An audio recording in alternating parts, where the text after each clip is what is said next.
ए जी करिए ना का सब्सक्राइबर। ए जी दबाइए ना का बेल आइकॉन।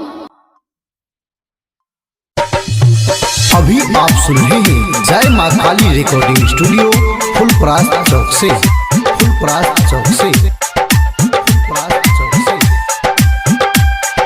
सिंगिंग बाय ओम निरमलिया छोड़ के जे ससुर आगे जबही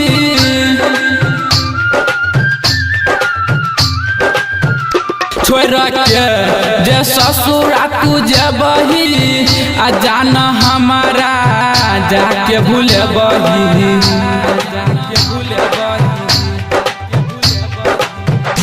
छोड़ के जे ससुर तू जबही आ जान हमारा जाके भूले बही आज के जोई है अपने हाथ जहर गे जान आज के जोई है अपने हाथ जहर गे जान आ जान हमारा जाके भूले बही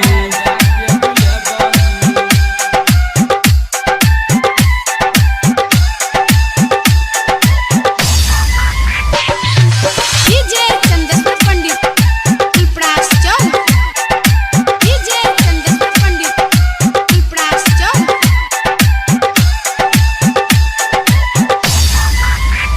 जाए से पहिले ससुरबा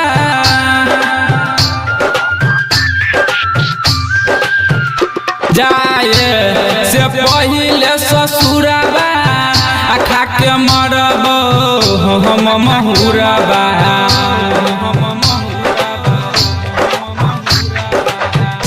जाए से पहिले ससुरबा खा के मरब हम महुरबा आ तोरा बिना कोना के हम जीव गे जान आ दो के जोई है अपने हाथ जहर गे जान।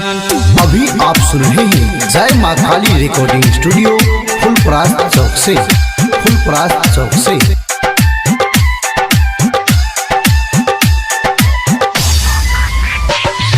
जान हमारा जाके भूले बही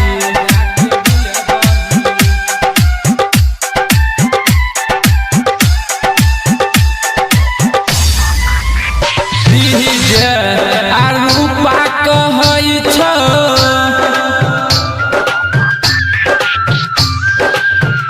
डीजे आ रूपा कहै छ आ सनत सवा के फिल नहीं होइ छ